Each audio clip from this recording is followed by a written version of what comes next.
make life easier on the night, I like to prepare meals ahead of my dinner party. This smoked salmon and asparagus terrine can be made in advance, and I think it makes a very impressive starter. I've got some fresh asparagus here. Rather than cutting it, you just break it, and it will break exactly where it's still tender.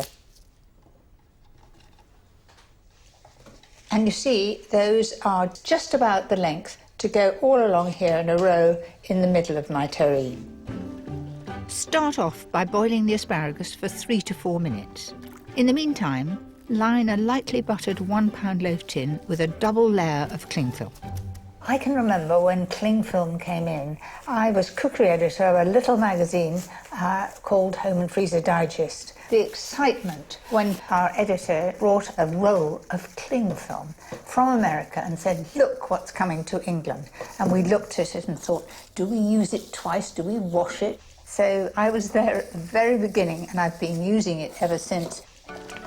Once the asparagus is cooked, drain, rinse under cold water and set aside.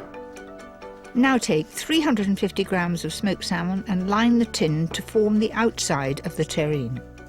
So we have it completely lined, and I'm going to keep this piece for the top so that if there are any gaps, I can fill it in.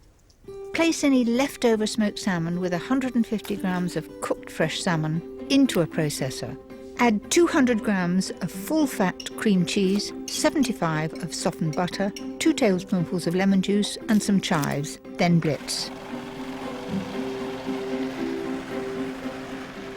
Now spoon half into the loaf tin before layering over the asparagus. So put them in really close up to the side, and then the next one the other way round, so that you get a really tight fit.